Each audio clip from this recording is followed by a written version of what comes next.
Hello, everybody. Hey, Hey, welcome to our Monday night MCU loving, McMcU loving Monday night Marvel recap night, where we're rewatching all the Marvel movies and re-ranking them. Tonight, we're talking about Thor in 2011, the first Thor, with Chad and Rory. Thanks for joining us, guys. Hello, pleasure. everyone. Yeah. So before we actually get started talking about the movie, I actually just got a message from someone who may or may not be watching right now. If you are, shout out, Lindsay. If you're not, well, hopefully you'll come back and watch this later when it's not Yeah. live. Anyway, she was asking, would we be interested in actually watching it live and not showing it, but Right. showing like our reactions, like simultaneously giving like people a countdown to push play on Disney Plus or what have you. Yeah, and doing like a watch along. Yeah, Yeah, I'd be down to do that. I don't know if we could do that every week, but we could do that for certain We ones when should people do are that really for the interested. Avengers ones. Yeah, that'd yeah. be good. Does Done with Captain that. America: Civil War count as an Avengers one? I'm going to go ahead and say yes. I think that if it has the Avengers operating as the Avengers, it counts. Yeah, I think you have a minimum number of Avengers you have to have for the Yeah, count. And I it's figured like, there's a lot in that one. So yeah. what's the percentage generally used for a quorum? It's a good question. I want I to say think it's like 7 out of 8 or something. Okay. I think Yeah. for Avengers, they have to have at least one of their Avengers captains and like 5 Avengers to be considered acting as the Avengers. Hmm. Or we could just go off of ones where the Avengers actually assemble at any point in time. Right. Hmm. Where that gets said. I don't Yeah. think they do. They actually say it until Endgame.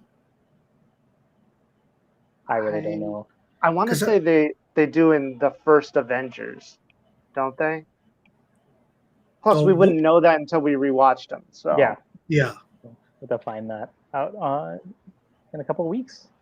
Yeah, so Well, yeah, we'll just we'll watch find along out for if that. they say it in the first one in a couple of weeks. We won't find out about Endgame until like summertime. Yeah. Around May, I think. But Hmm. yeah. Yeah, I'm down to do a watch along. We'll have to figure out the right times to do it. Coordinate Yeah. schedules, or I guess we could do it on Monday nights. Let us know in the chat what you guys would want to do. But yeah, I think the doing it for Avengers movies definitely feels like the right thing to do. Yeah, yeah. And we can assemble as many of our team of Avengers Hmm. commentators. Yeah, cool. cool. So we're talking Thor 2011, the original Thor tonight. What are you guys' Mhm. Yeah. initial thoughts about Thor? Hi, Lindy. Thanks for joining us. My when I first saw it, it was the worst one that had come out so far, in my opinion. Hmm. The first time around, and I think in the general, when I look back at all of the MCU, it was the beginning of the bad ones for me. Like the ones that I didn't like, Thor was the highest. Right. Hmm. And so I stand by that so far, that this is my least favorite. For me, when I first watched Thor in theaters when it came out, I loved it, and I thought that it was probably tied with Iron Man when it first came out. Wow. Obviously, the years have not been kind to it in my memory Right. because the most recent ranking list that I wrote, uh, Thor is the lowest ranked movie that I liked. Wow. So it's in like Like, kind of the top of the bottom third of the right. list. Oh, okay. I mean, technically, I like all of the movies, with the possible exception of Age of Ultron. Hmm. And that one, you catch me on a good day, I like it. Okay.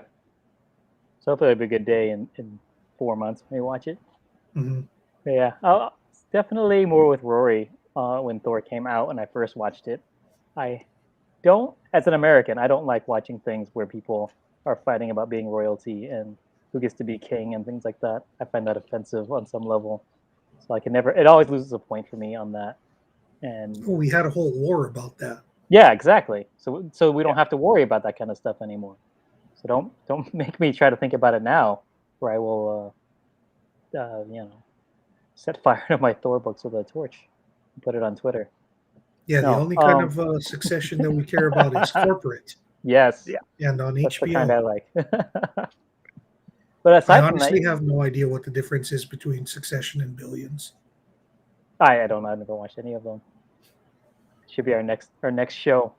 We go head to head with the first episode of each and see which one I like better, and go through the whole series. I want to throw this idea out there.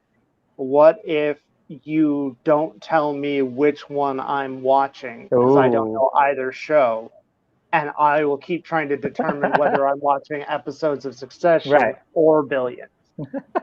We'll flip a coin every week, and you don't know. And we never tell you the end. Right? Yeah. I'm down for that. We can do that. That could be pretty fun. Yeah. But hot take for Thor, like watching it this time, it's now my favorite Marvel movie of the ones we watched. I moved it up to number 1. Oh, it's on top of your list. Yeah. Now. Okay. Yeah, it's the top of my list from near the bottom. I am interested in finding out how that happened. Yeah. A lot of it just has to do with there's a great kiss in this one, which is like worth a lot of things. I see. Yeah, so you've gone was very good. I have it ranked in the new rankings as number 2, right behind Iron Man. Okay. My reasons for it is that it's not as tightly plotted and put together as Iron Man. Right. But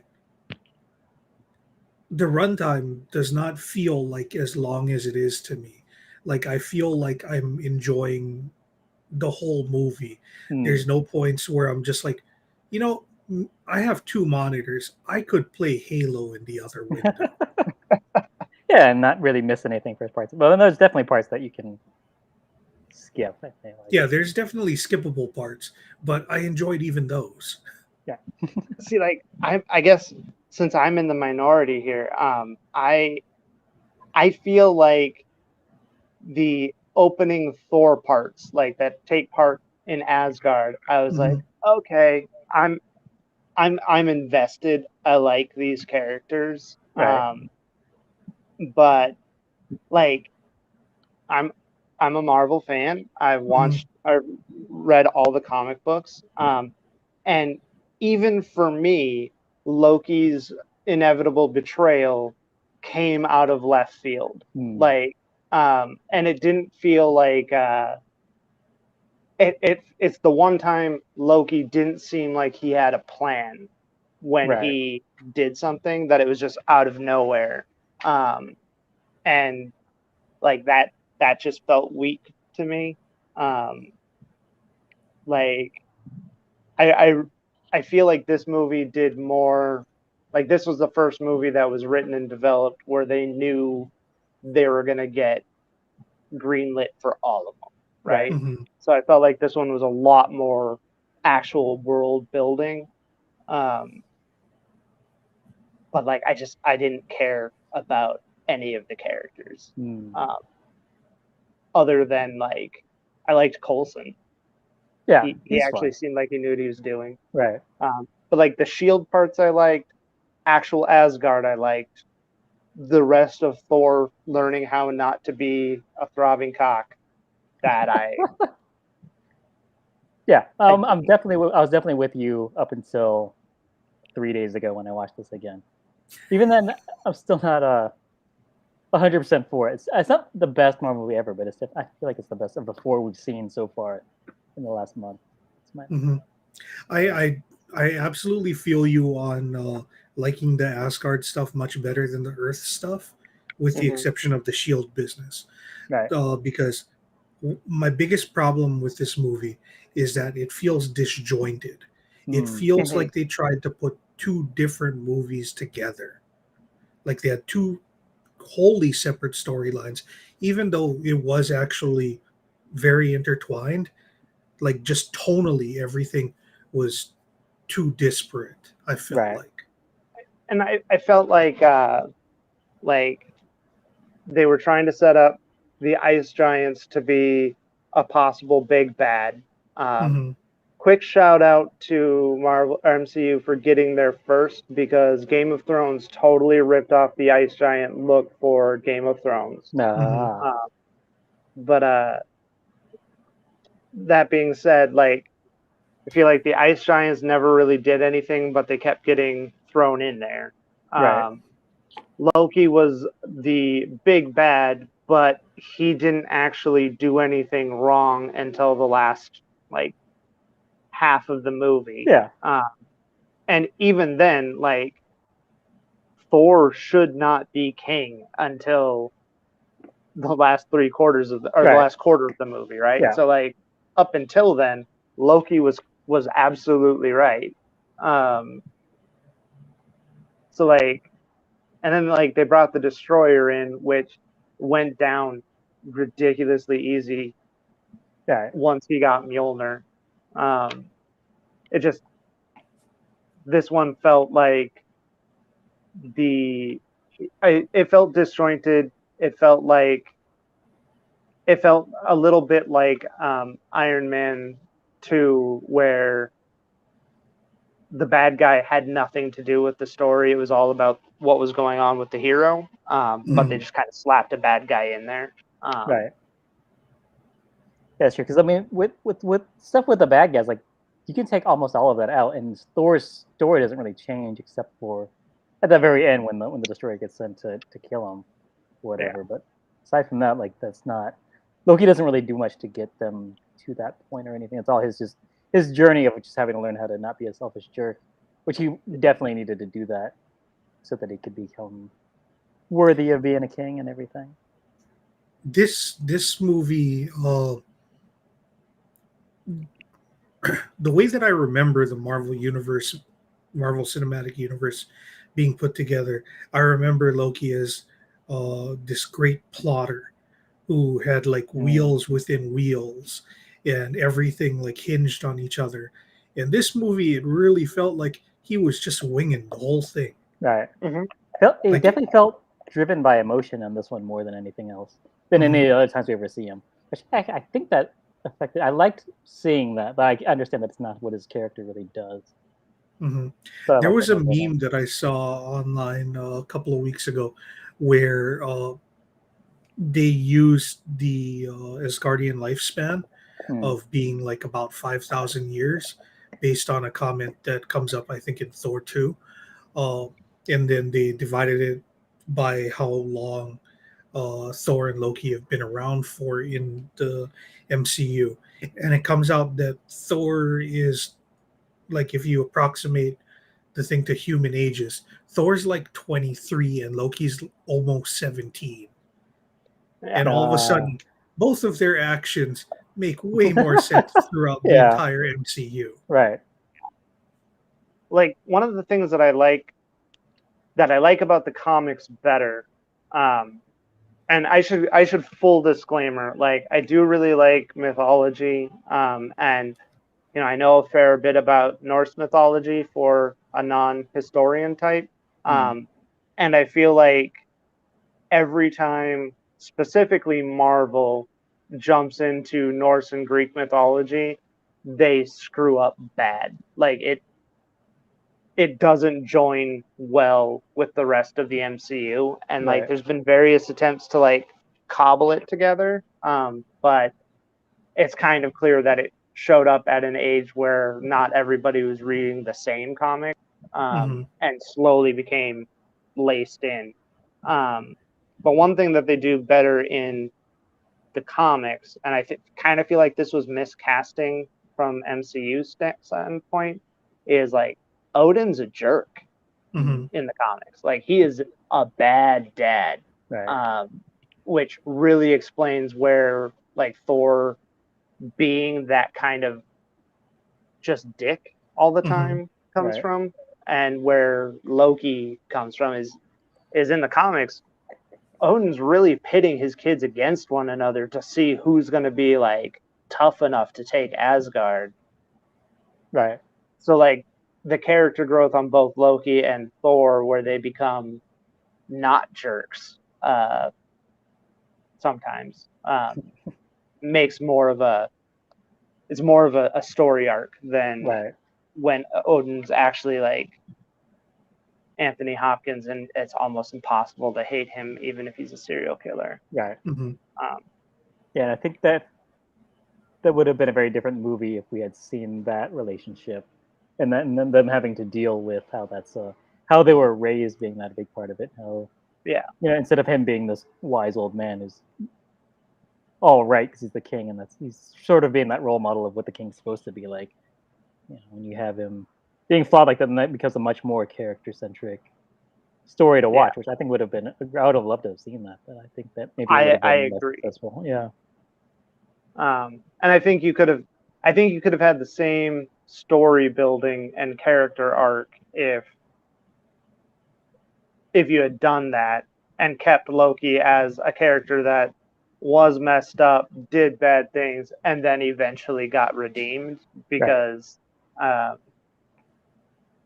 and then it would have made a lot more sense in Ragnarok when Hela showed up, where it's like,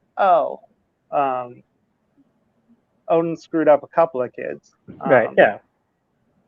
So, I think in the long term it kind of works out. It would have been a lot more to stick into one movie, I think. Yeah. Mm-hmm. Yeah.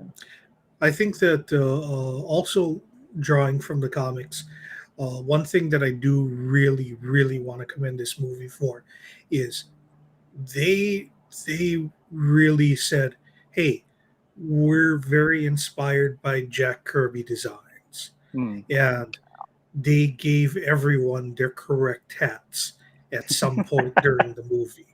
Yeah. Like, even when that's a stupid idea, because it's like 1960s comic, they still did it. Right. Yeah, they still did it. They still went with it.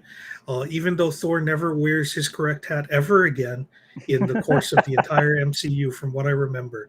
He had it on for a little bit during this movie. Yeah. Loki's had his correct hat on basically the whole time. Even Hela, talking about Thor Ragnarok later down the line, gets the right hat. And I just really appreciate that. They put so much Kirby into the design of Asgard, and it's just like you can tell that at this point they had fully embraced the idea that we're not ashamed of being from comics. Right. Yeah, and I love that that's what makes it great. Yeah, they really embrace it with all of the set design and the costumes and stuff, and they don't apologize for it. They don't have somebody roll their eyes and go, "Oh, nice hat, jerk off," like they would do for a lot of other things. Yeah, they'll do that later. Yeah, in many other movies.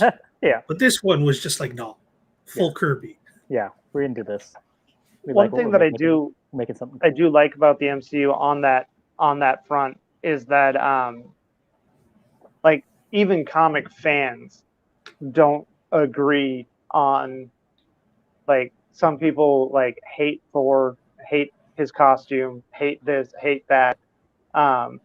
They didn't pick sides when they were creating the MCU. Like everything, like there's stuff in the MCU I'm like, come on, why did you keep that costume, or why is this still in here? And like you're saying, they don't apologize for it. It's just like, you're gonna like some of it, you're not gonna like other parts of it. It's fine. And I can agree with that a lot more. Like some costumes, I feel like they definitely have to change, because like when Falcon comes back, his comic book costume is super lame. Right. He's actual feathers and stuff, right? Yeah. He looks like he's culturally appropriating a flying Mexican wrestler in the comics. But how'd you guys like the cast of the movie, other than Anthony Hopkins? Yeah. I mean, don't get me wrong. I love Anthony Hopkins. I think he did a great job. I think it's just for the character of Odin that in the comics you have to grow to hate in order to appreciate. It's just hard to hate Anthony Hopkins. I thought Renee Russo was a great version of Thor's mom. Like, because she does that great thing of being like, she's undeniably hot, like, but at the same time, like, she's at like a weird level of being like kind of unapproachable. So like she plays that like goddess mother really well. Of like, as a mortal, of course I'm infatuated, but at the same time gonna keep my hands off because she could smite the hell out of me. So I thought that was a really good cast. I mean, I feel like Chris Hemsworth is perfect as Thor. And same for crap, what's his name? Yeah. He does Loki great. It is low-key shade calling a helmet a hat, by the way. Thanks to redress. It is, but I love those. But if no one hits you, if you're not using it for protection, then it really is more of a hat. If it's ceremonial, I like to think of it as a hat more than a helmet. They should give the Pope a helmet. Yeah. Yeah, I think what's her name? Darcy in it, who was played by I'm talking Kat about Dennings. Kat Dennings, yeah, she did a good job of like being the sidekick who makes some snide remarks, but she's doing it when they just think Thor's just like some crazy dude walking around saying stupid stuff. But when things start going down, she was like, "Oh, this is like real." She stops like making fun of it all the time, and which is different than how we'll see the Marvel humor go later on. So this is like the first steps towards it, but it doesn't hit it yet. So I think she does a good job. Yeah, there's a good amount of slapstick in the movie, but it's not like consistent all the way through.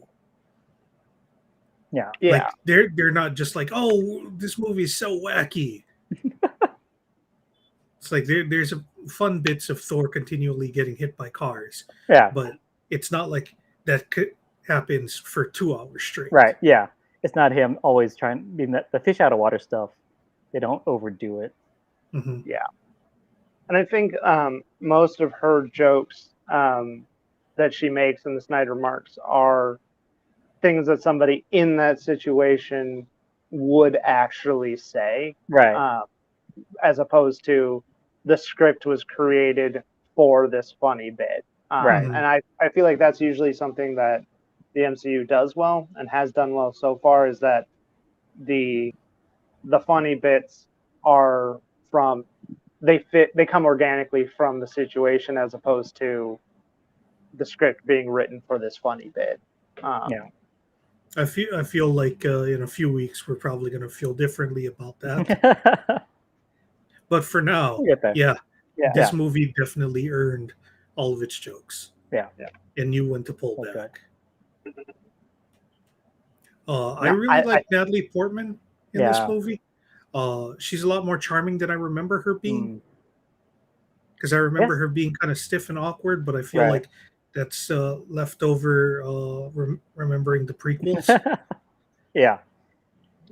Definitely she plays a smart person very well. And she loosens up a lot more in this one, I think. But she's like so like distractingly beautiful sometimes that you see her on screen and it's like, am I watching like a perfume commercial right now? What's going on? It draws me out of it. Perfume commercials are really good. Yeah, exactly. So she looks like she should be in those and not, just in a t-shirt talking physics. I mean, I feel like Natalie Portman, like, it's wrong for me to ever not like her performance in something. But like, I felt that in this, and I think this was more the costuming than anything else, but I feel like she looked a little bit more like college student than actual doctor in this one. And that kind of, like, there wasn't enough difference between her and Kat Dennings' Darcy character for me to really buy that part of the character. I mean, I feel like Natalie Portman would have a harder time playing somebody that's dumb than playing someone that's smart. She's actually a really smart person. But I don't like dislike the casting, but I don't feel like she was costume. I agree with you like that the wardrobe was the problem with that. Yeah. Like they just needed to sort of dowdy her up, I guess. So just make her wear a lab coat more often. I feel like it's even more like her clothes looked like they were recently bought for the expedition and not like living out of an RV. Right. It didn't look like yeah. So like she looked more like she had tumbled out of bed from her mom's place rather than like was concentrating on her life's work. Right.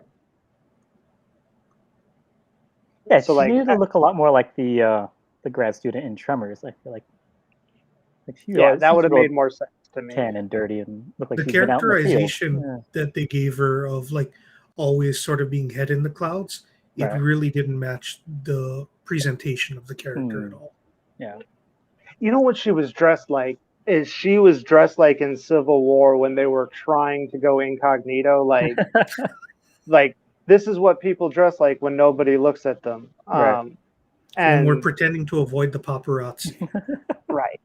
Where it's like it's still clearly new, but why would anybody buy this and wear it all at the same time? So like, and once again, like I don't feel like she was necessarily doing a bad job. I just feel like the cast for or the clothing for it didn't add anything to the character. Where like for example, the other doctor, the old guy, Selvig. Him, I totally bought as like, this is what this dowdy professor would be wearing out in the field. It looks more lived in. And Kat Dennings' character, I felt like she was also dressed like a volunteer grad student that was just trying to earn extra credits. So. Yeah, so sorry, go ahead. I was just saying, it'll be interesting to see how she's dressed in the second Thor movie because I don't remember much about that movie at all. I watched it on a plane and was sleeping most of the time. The Dark World is the only one that I missed in the theater until COVID. And then I tried watching it twice when I was really drunk and fell asleep in the opening, like both times. Wow. So it took me a long time to actually like sit down and watch A Dark World. We'll get there when we get there, but it's really more boring than bad. I feel like I don't feel like that movie did anything wrong other than waste Christopher Eccleston, but it's more just not good than it is active bad. But again, we get there when we get there. So one of the big controversies when this movie came out was Idris Elba being cast as Heimdall. Oh, yeah. Because they're like, these are Norse gods. They're all supposed to be white. Right. And I don't remember hearing anyone complain about Hogan the Grim, who is also part of Asgard. Right. But they're like, we're going to get an Asian guy because this guy looks like a Mongolian. Well, sorry, go ahead, David. I just didn't know the character wasn't originally Asian in the comic books. I thought he was late. I don't know. I feel like the Warriors 3 are, like, and this is part of like what makes the comic book so effing hard to understand is like Asgard doesn't make sense. But I feel like the Warriors 3 are like not full Asgardian or from different realms and things. That's kind of what I took it as. Yeah, that's what I've taken it as. But I feel like the Asian dude's always been Asian, and that guy that looks like Errol Flynn is always been not Norse. Right. But also, like, if people are going to be complaining about Heimdall being black, they should also be complaining about the fact that he doesn't have like a million eyeballs, because that's how he's described in Norse mythology. So I would take Idris Elba over a million eyes any time. I thought it was a good pun on his name. Yeah. Good. Whenever my wife can't remember Idris Elba's name, I convince her for like 10 seconds that it's Baze Malbus. One of the guys from Star Wars Rogue One. She buys it for like 10 seconds and goes, wait, that can't be it. Yeah. That sounds a little too made up. I will say though that like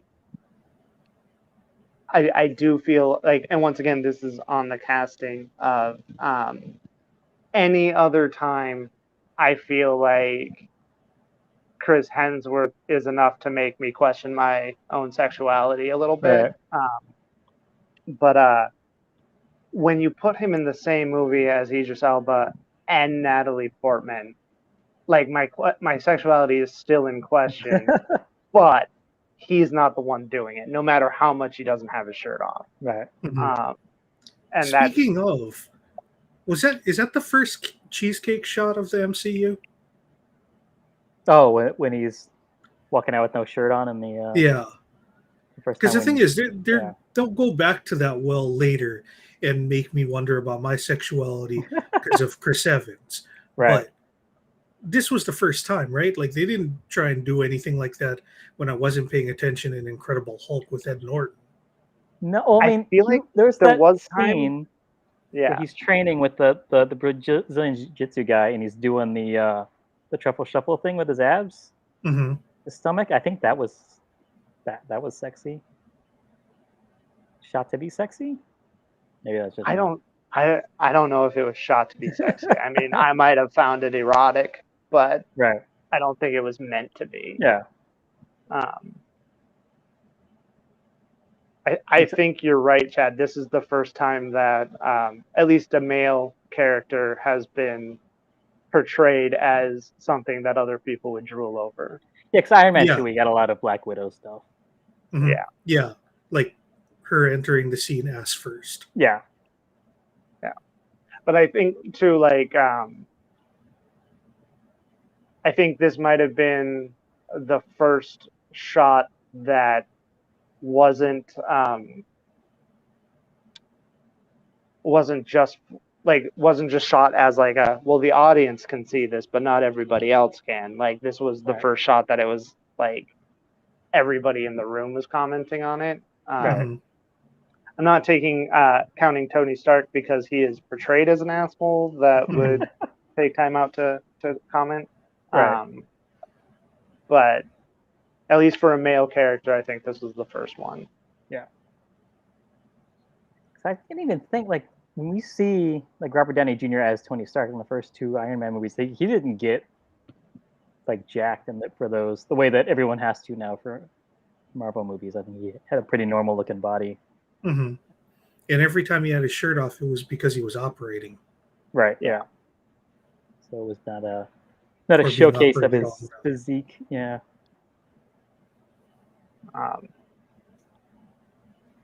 Now I'm trying to think. Like, I don't think like Doctor Strange, Benedict Cumberbatch, and Mark Ruffalo have had to get jacked, but their characters aren't that kind of action character. Yeah.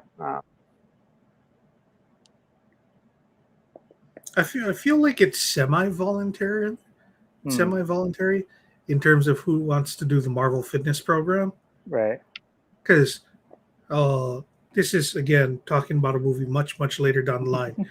Kumail didn't need to get that jacked for Eternals. I think he was just doing that for himself, is what it seemed like. I think it was just like, we're offering you the dietitian and the fitness instructors and all that stuff. So he's just like, yeah, why not? Yeah. I mean, I would do it. If you were paying me to get fit. I mean, even if like you were paying me to like not go to work, I think I'd show up at the gym more often. Like, have that free time to do it. Yeah, especially if it's paid for. Yeah. I did. There was a couple of I don't want to call them Easter eggs, but in the Ascension scene, when Odin calls Thor his firstborn, the camera quickly shoots to his mom and then shoots back. But now we know that that's not even slightly true. Right. So that camera shot has a little bit more meaning. I never thought about that. Though I wonder if they've got a very patriarchal society there where, the girls don't count. His firstborn son is what he meant and implied. Okay. That's entirely possible because, I mean, when Thor is trying to convince all of his friends to go off on the adventure, like he asked, when he talks to Sif, he's like, who's the one that proved that you were just as tough and strong as any man? And she's like, I had to do that myself. And he's like, but I supported you. And the thing is, if they weren't living in a patriarchal society, she probably would have been treated as an equal from the outset. Right, yeah. So definitely, it's a newer thing for them to recognize a woman for that. Yeah. And also, Lady Sif is definitely Asgardian. So, as opposed to the other Warriors 3. But, like, part of me, like, that throwaway line aside, they definitely have the Valkyrie in Asgard. Right. So, like... And in Ragnarok, he actually says, like, he always thought that the Valkyries were, like, super badass. Right. Yeah. I mean, that's where he wears the helmet. Like, it's a point of honor for him that they let him. So... I think it's still like a sexually segregated military, it seems like. I agree that that's likely. But I still think that shot has more. Yeah, definitely. It's good foreshadowing. I also watched the one shot of a funny thing happen on the way to Thor's hammer. Oh, I meant to watch that. Yeah. What happens in that? Because I didn't get to watch it. It's just Coulson foiling a robbery like a superhero on his way there. But it does have a nice Easter egg of it's a Roxxon gas station that he stops at. So I think that having that adventure thing also really makes sense because the end credits of Iron Man 2, it's the hammer's out there, it's completely deserted, and then when Coulson shows back up in this movie, there's like tons of people around just like, hey, everyone, let's try and pick up this hammer. Let's ruin Stan Lee's truck. I did enjoy Stan Lee's cameo in this. I don't think it's my favorite, but it's my favorite line of his so far. He's the character that he's playing is the one I had the most interest in what his life is like. I guess the guy who's got just a fridge full of Brazilian sodas. I guess I want to know more about what his deal is too.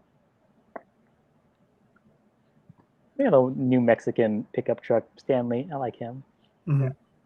I also feel like those are the same guy. Yeah, Stanley too.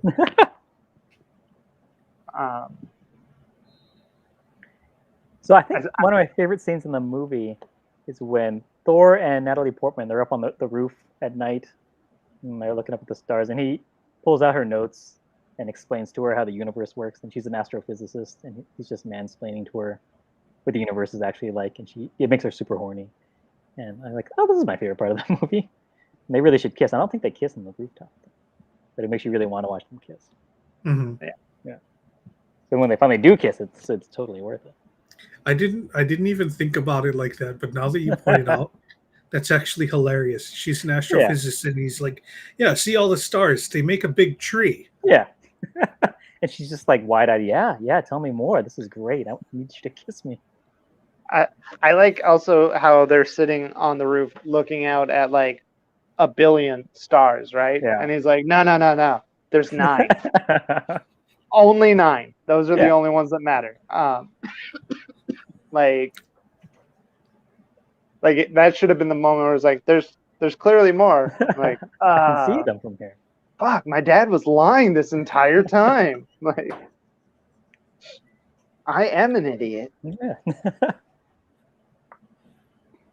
Like, I love the idea that, like, Odin is walking around Asgard being like, we're the Asgardians. And, like the Captain Marvel's people, the, whatchamacallit, where they have, like, a 500 million planets. They're just kind of like, oh, yeah, the Asgardians, that little podunk place that's still a monarchy, uses swords, has 9 planets, and thinks they're awesome. Like, it's true. They never progressed past smashing and stabbing weapons. I mean, they've got things that can shoot lightning, but like, and like, let's just be honest. Putting a hammer or putting lightning in a hammer is just kind of dumb. Yeah. Like, shooting it out of a spear, that's one thing, but like, I think we can all agree that electricity is the thing that you don't want to be holding on to when it goes off. Right. Yeah. Like, it's notoriously hard to aim it. It just branches out all over the place. Like a tree. Yeah. Mm-hmm. This is a very pro-environmental movie. He should start trying to bang a meteorologist so he can explain how lightning works.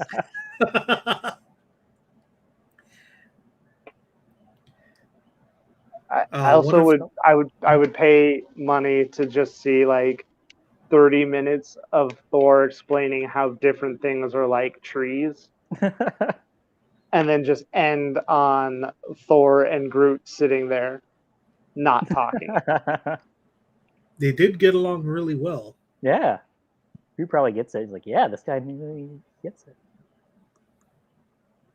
But this is the movie. I remember when this came out, Kenneth Branagh as the director, like that was a big deal for people because he's like a big Shakespeare guy. And like, oh, this is going to make this really, I don't know, Shakespearean or whatever, theatrical. And I'm like, yeah.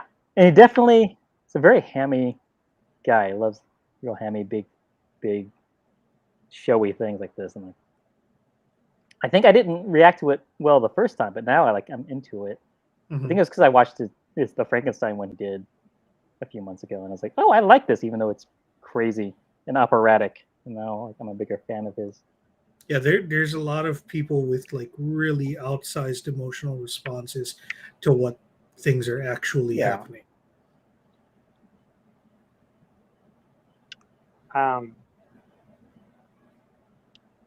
Yeah, I just didn't like the movie. Yeah. I don't think it was any one. I think the overall story is the thing that I didn't like about it, rather than any one part of it. Right. It's just the amount that I had to sit through to. Oh, so at the end he gets his hammer, puts his clothes back on, and then beats people up. Yeah, you see it's grooved back that way. But he did. But I mean, I didn't like it the first time, but watching it now, when like I didn't really recognize when he makes that decision to sacrifice himself, and they're like, hey, when the Warriors 3 are fighting the Destroyer, and he's like, okay, I can't actually fight, so I'm just gonna help people get out of here, and put myself in the way of danger just to help people because I don't have that power anymore. Like, did I react to that well? I like that.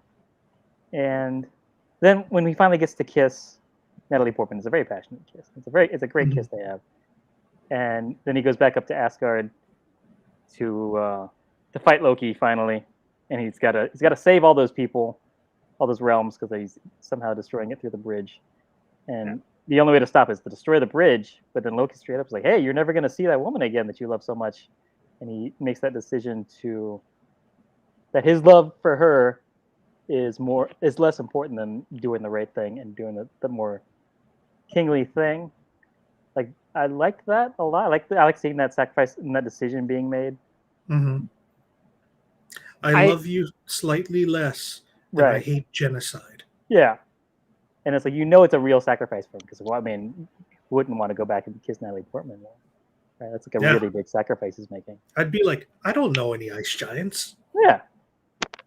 The ones that I do know I don't like. Yeah. Smashed the heads in of dozens of them already. We saw it.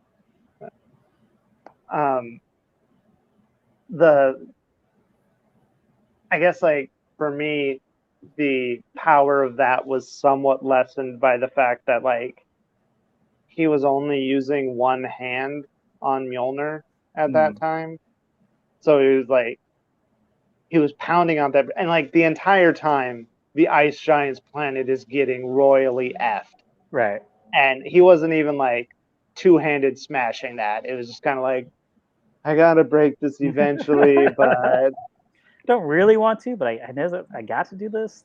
I know that this is the right thing to do, but I don't really want to. That's more of that conflict. Yeah. I like that. No. One thing that I did notice that, like, we all talk about like Mjolnir's kind of the star of the magic that Thor has, but that cape, he flew straight through a couple of things that like blew up and left ichor everywhere. Yeah. Not a fucking drop.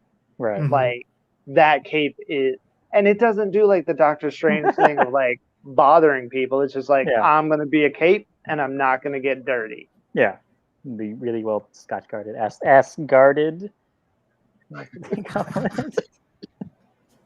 Scotch guard. Yeah, I think. Yeah, it doesn't have any magical property. You'd think it, by looking at it, it doesn't. But, and I never really liked it. It's probably gotten magical property of being clean because remember, what it is. His mom is super good at magic. Yeah. So it must have been woven from some magical sheep fleece or something. Yeah, I've never liked how it it's on his shoulders, but then it like goes up like real stiff and down. Like never seen any kind of cape like that. And I always thought it looked weird. I think that was another one of those things where it's supposed to look like from the comics. Because a lot of his capes have done that in the comics, where it doesn't actually sit on his shoulders. It goes like about 8 inches above his shoulders. Yeah, and I think in comics you can make it look better that way. I did like that it went over the shoulder piece, but he's still wearing the shoulder armor. It's just the cape is like on top of that. I mean, if anything, I feel like Thor's cape is the best superhero cape because like it clearly pops off without choking you. It doesn't get in the way of your arms at all. You could still like wrap it around you if you're trying to do that like I'm a solemn superhero moment. But like, I have a hard time picturing Thor doing that with his cape. I feel like the only time he would actually do that is if he was just like, I'm kind of cold. Yeah, looking for that practical thing of it. But he had long sleeves in this. Yeah. Which I also loved how like when Odin took away all of his clothes. I was just being like, I'm taking your hammer, I'm taking your magic, I'm taking your armor, I'm taking your fucking shoes. I liked how it just like all popped off and there was nothing like underneath it holding it on. That is just like, oh, those are like magnets. Yeah. He's just got magnet armor. That's interesting. Yeah. I mean, sort of magic. Like lightning, electricity, electromagnets. Oh yeah, there you go. Yeah. Going back and rewatching this, when he gets all of his clothes back, I was really hoping, like, I didn't remember how it happened, but I was really hoping, like, oh man, is he gonna have like a magical girl transformation, like Sailor Moon style? No, he went full beast, like from Beauty and the Beast. It was like the hand shot out, surrounded in magic. Right. I was this close to being like, if he turns into like werewolf Thor, I'm in. Like, I will change my opinion of this movie if that's what happens. Yeah. I would have been pretty upset if the first MCU character to become a werewolf was not Captain America. Does he become a werewolf at some point in the? Oh yeah. Yeah, there's Nice. a storyline called Capwolf. Nice. It's amazing. If you give me a second, I have the action figure of him as Captain America Wolf. That'll be great. Yeah. The best part about the Capwolf storyline is there's a part where he's giving a speech to other werewolves, but they just have him making wolf noises. But everyone reacts as if it's a stirring Captain America speech. That's awesome. There he is. There's Capwolf. Oh, Capwolf. Yeah. Great. But speaking of other characters, Hawkeye. We get the introduction to Hawkeye in this movie. Mm-hmm. Strangely enough, we see somebody that we don't see his face. We see him go into like the armory to grab his weapon, and first he reaches for a sniper rifle, and he goes, "No, I think I'll go with the bow and arrow," as though that's not his thing. Mm-hmm. So I wonder what was going to. He was first reaching for that sniper rifle. I don't know, probably the fact that Coulson specifically told him to get a gun. Oh, he's like, am I going to listen today? Nah. Well, I feel like, and this is just me personally making up my own headcanon, but I feel like this might have been like Coulson's first big operation. Mm-hmm. So Hawkeye's been working with them for a while, but they're both just agents, right? But this is when he's finally been put up to that, like, I'm a manager now. Right. So he's like, I want to listen to him, but at the same time, like, I've hung out with this guy, so, like, I'm not going to do it. I don't think I'll get in trouble, but that's my headcanon. Yeah, and that's always a weird feeling when you're just like, oh, man. Like I want to respect you because you're my boss, right? But we're boys. I've watched you throw up out the back of a pickup truck before. Like we both know that you've been ordered to shoot somebody and not done it, right? Mm-hmm. And he's like our boss now, so like I'm just following your example. Yeah, it's kind of.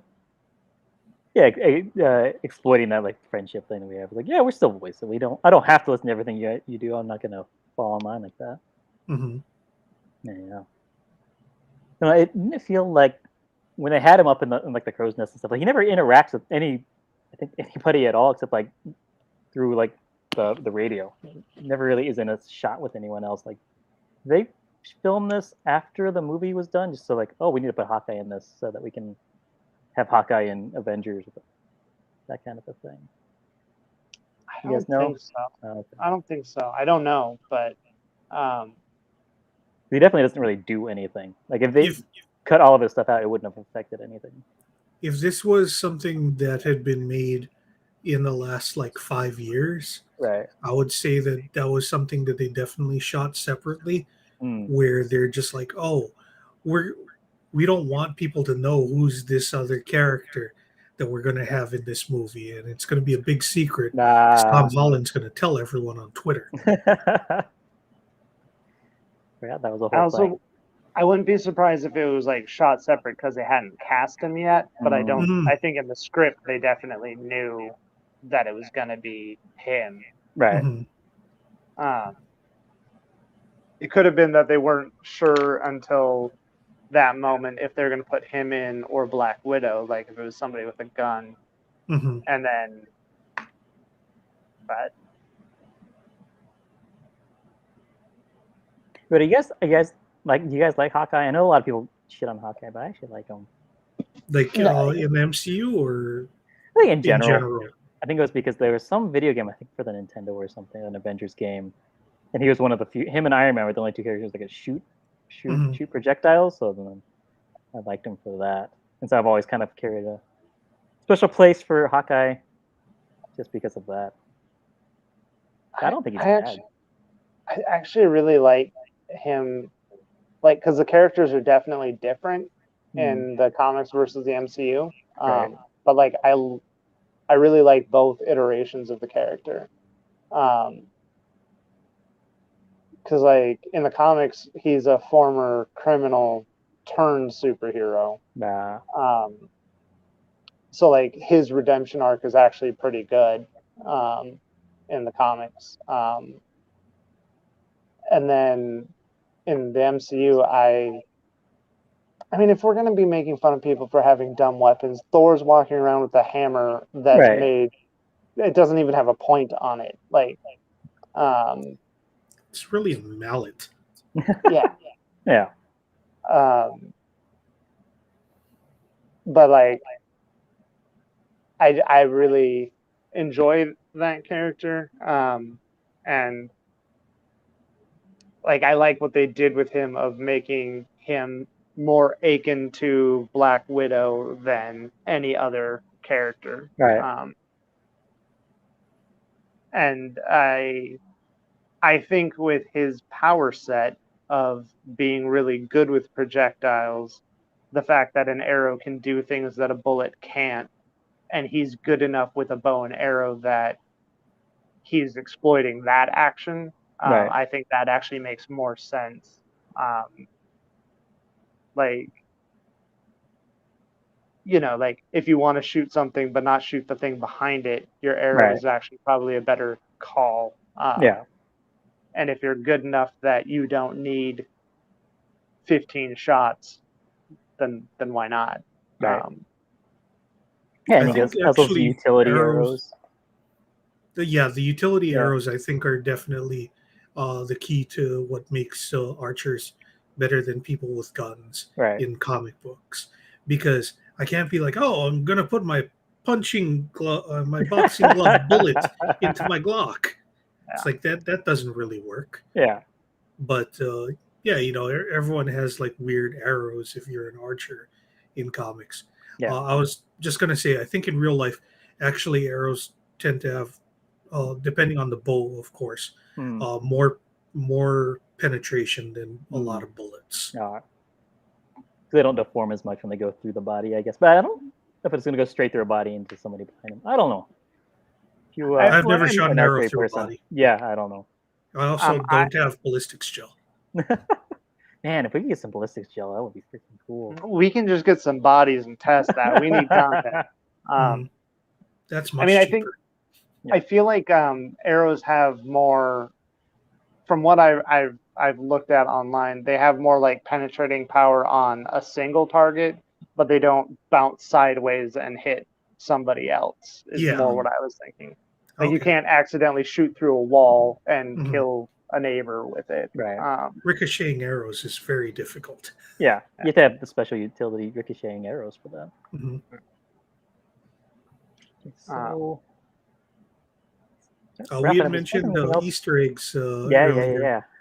Just a couple of things to point out. Obviously, the shirtless Thor scene, they specifically call attention to the Don Blake name tag, which was originally in comics, how he came to Earth or to Midgard. Odin made him become Donald Blake in order to teach him humility. The other one that no one pointed out, and it's just like it's there if you know what it is. The billboard for New Mexico, Land of Enchantment. It says Journey into Mystery, which is the comic that Thor first appeared in. Wow. So I got to show everybody my can koozie tonight from New Mexico can koozie. Nice. It's the Land of Enchantment. Yeah. Unless you live there, in which it's the Land of Manana. Because that's when everything's gone. I lived there for a good 7 years. So. Wow. So, Rory, I know that you're not like super high on the movie, but what was your favorite scene? I think my favorite scene. I don't know if it's like just a single scene. But it's the string of scenes where Loki discovers that he's an ice giant. And I think my favorite scene is when Loki is screaming at Odin. Right, yeah. I found that scene, like, it was just really well acted. And I love the unbridled rage that was coming off of Loki of just like, you dick, you stole something from me, you stole me from something, and this explains every aspect of my life that doesn't feel right. Right. Mhm. Yeah. And I would have loved. I'm sorry. I would have loved to have seen that explored more in this movie. Definitely, you're saying Yeah. earlier that had been Yeah, more I wish that character focused. was more of a conversation than just Loki emoting and Odin being like, "I'm tired of getting yelled at. I'm going to take a nap." I mean, I guess part of me kind of likes that that's when Odin passed out, though, is because, like, it feels like there's those moments in your life where you say how you're feeling or you say what you think, and if the other person doesn't react correctly, there's consequences, right? Right. Like, it would have been no different if Loki was like, "Hey, I think I'm gay," and Odin was like, "Oh, that," like immediately, like there's a trust broken, right? Right. And the fact that Odin couldn't respond, it doesn't justify, but it explains all of Loki's decision making directly after that. Right. Is just he didn't get told no, so he doesn't want to just destroy Asgard, but he didn't get told anything good, so it's not like he's calming down or changing anything. Right. So I love that part. Yeah. For me, it's not any particularly well acted scene. It's just I love the humor in this so much. Like everyone remembers this was good. Another. Yeah. Like that's a very fun. memorable bit. Darcy not being able to pronounce Mjolnir and calling the hammer meow meow. I do love that. Which comes back later in the second one. But a joke that I completely forgot was in this movie was when Natalie Portman is complaining about Shield taking all of her stuff. Right. And then she's like, "You can't just come in here and take all this stuff, and you can't take this book." And then someone immediately takes the book. Yeah. Very funny. I also like the byplay between Coulson and Hawkeye. With Hawkeye is like, "Hey, you gotta tell me to shoot him because I'm starting to root for him." I enjoyed that. Right. Just I kind of enjoyed that because it was a funny line and whatnot. But I also kind of enjoyed it because, like, we've all gone to work with people that were like, I wouldn't mind watching them get their asses kicked. Right. And Hawkeye must be watching those people and be like, "Man, Chuck, you're a dick. Like, hit him again." Yeah. That whole fight scene where he's going through all the tunnels, like the inflatable tunnels that don't really make any sense for them to be there. So right. Like just being like a 10 over the hammer or whatever. But that reminded me a lot of E.T. And that got me to thinking how, like, for Dr. Selvig, Thor is kind of like his E.T., where he's like, oh, he's this guy from outer space, but he's also like this childhood, like, fantasy creature that he needs to take care of, like when he goes and rescues them and they drink together and stuff. Like, oh, this is kind of like a grown-up E.T. situation, sort of. And it's just another ET that I would want to have sex with. Yeah. Another ET. Another, regular, like, it's that glowing finger. Like, it's got to be warm, right? Oh, this one's full of lightning. It's like a variety pack of aliens I'd have sex with. One other shout out that I got in trouble for in the comic, or when I was watching it, is Volstagg is the Punisher, and I had a really good time thinking of, like, what if Volstagg actually was Frank Castle, like that's his alter ego on Earth. and like just nobody sees the Punisher binge eating all of the time. That's what he does when he's not killing. Yeah. He's eating. This isn't vengeance, it's punishment. And after punishment, it's dinner. Yeah, we eat 3 pigs and a barrel of ale. But I'm punishing those pigs. Yeah, they did something wrong. They murdered my family. In the beginning, at some point early in the movie, Thor gets really mad and he flips over a table of like banquet food, and it's like 90% pumpkins. I clocked that. Just wanted that. But everyone know they really like eating pumpkins in Asgard. Mm-hmm. Maybe that was just the pumpkin table. I don't know. Maybe they were all just decorative pumpkins. Yeah, that's probably what it was. It was Halloween. Yeah. Asgardians don't generally dress like that. Like they were just like, what if we, like as a theme, we all went in like stupid Earth customs. Yeah. And they've just never updated what they think people on Earth do. Right, yeah. The last time they were on Earth was in 980 or whatever. Like Heimdall is always like, hey guys, you guys are being really offensive right now. Like this was only like one town that you guys visited one time. Right. See, people don't like getting corrected like that. That's why he has to go live in the Rainbow Bridge room by himself while everyone else is feasting. Because they know he can watch. Right. Yeah, you can see it from where he's at. Yeah, you go over there, including what everything you're getting wrong. Because like that's how Heimdall got his powers. Is Odin was just like, I'm going to make you go over there, but I want you to watch how much fun we're having with you not here. It's a punishment. Well, don't let Volstagg know that. Yeah. Mm-hmm. So, Roy said before that this is at the bottom of your relisting. Yeah. So I guess your top 4 so far. I think, what is it? Iron Man, then Hulk, then Iron Man 2, then Thor. I think. Yeah. Okay. That's right. That's accurate. I'm gonna try to remember everyone's ranking, and this will work for the next maybe 2 weeks, and it'll get too complicated. I think. I suppose I could start writing it down. Yeah. You just told it to me, so I'll. I'm gonna start posting my letterbox link in the chat or something, so people can keep track of what mine is. But Chad, I want to say yours is Iron Man, then Thor, then Hulk, then Iron Man 2. Correct. Yaha! I have it in a Google Doc for me to go back and refer to.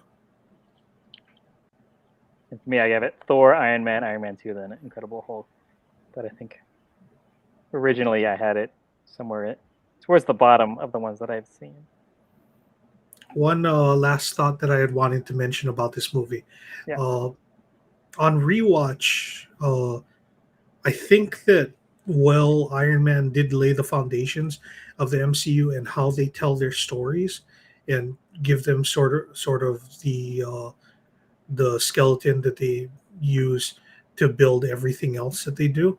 I think that Thor was actually the formula movie that they were just like, oh, we get a director or writer who writes for this specific kind of genre, and then we do that kind of a movie and just surround them with a talented supporting cast and relative unknowns for the stars, and that's how we make our movies. Right.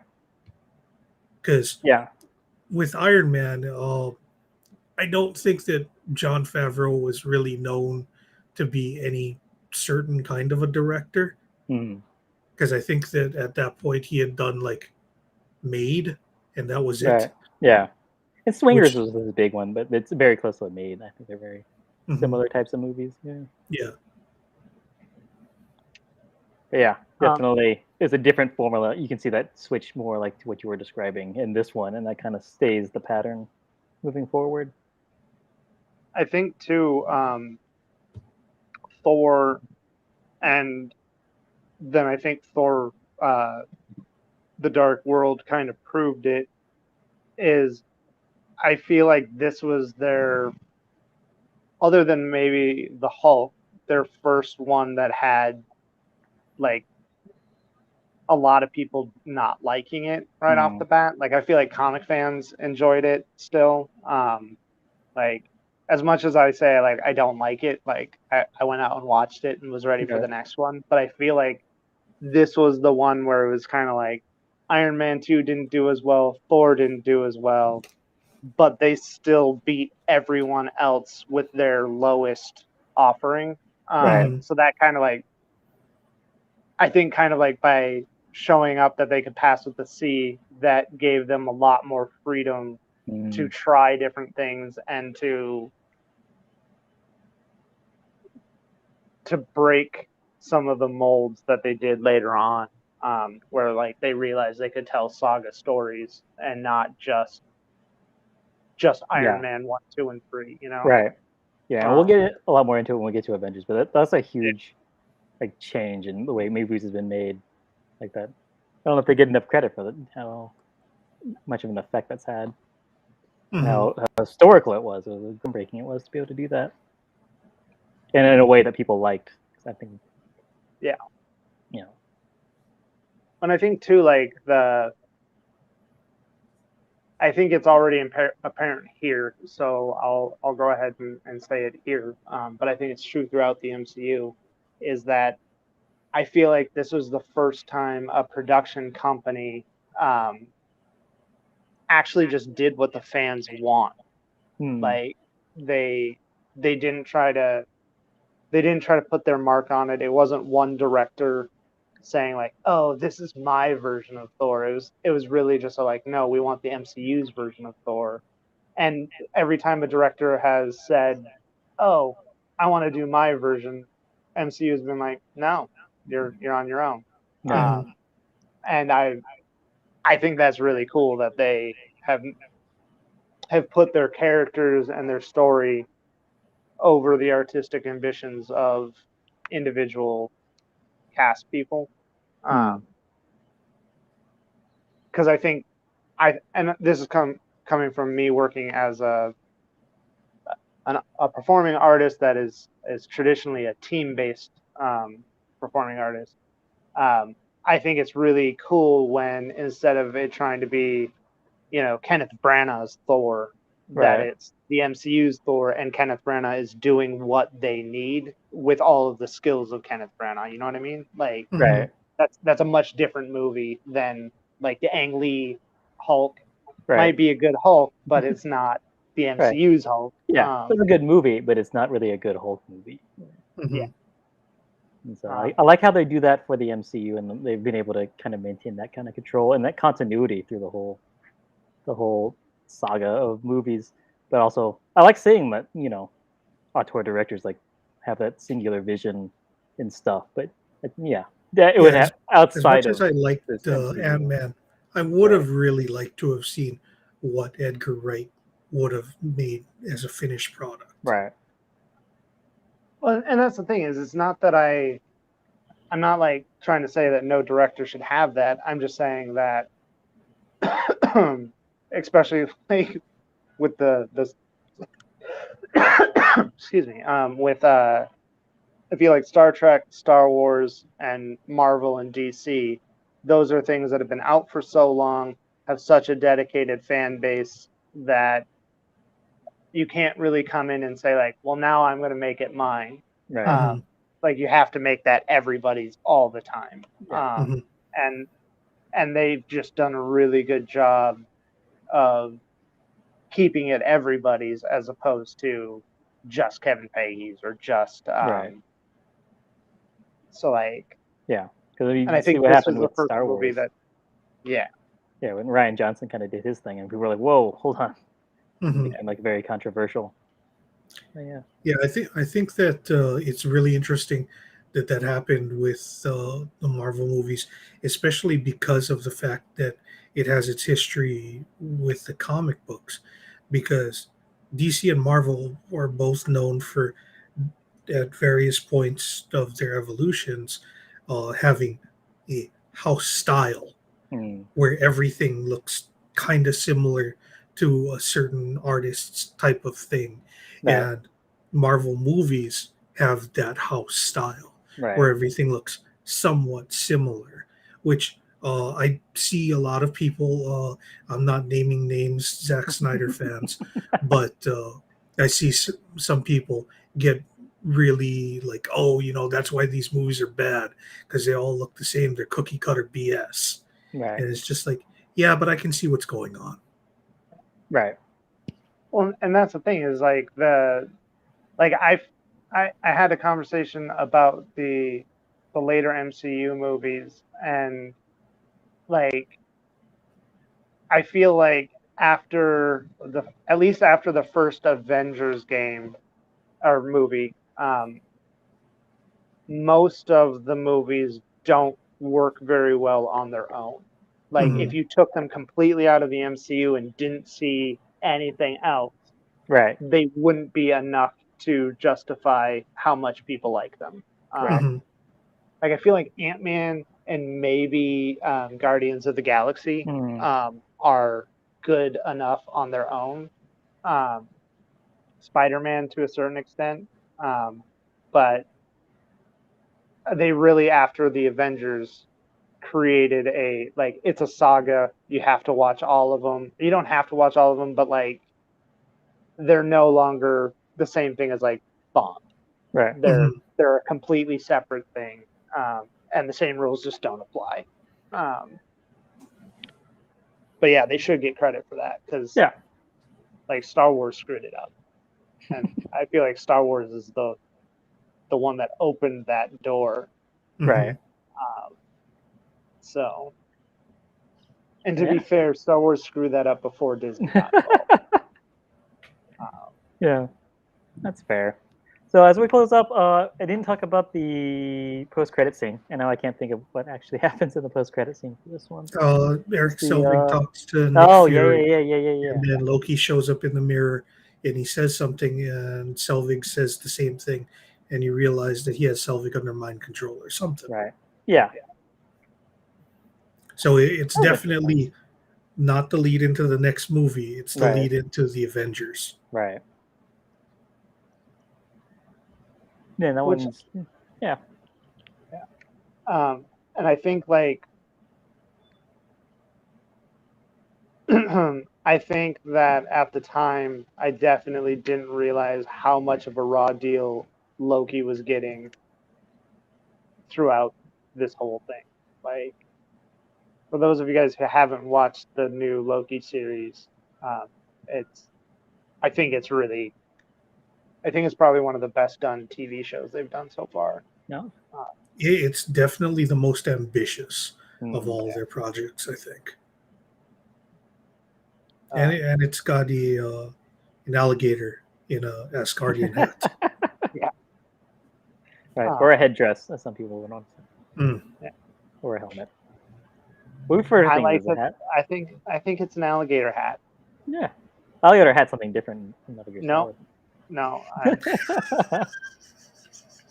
Metal Gear Solid, like Snake never made it into Asgard. Heimdall would have found him like, immediately. I know what's in that box.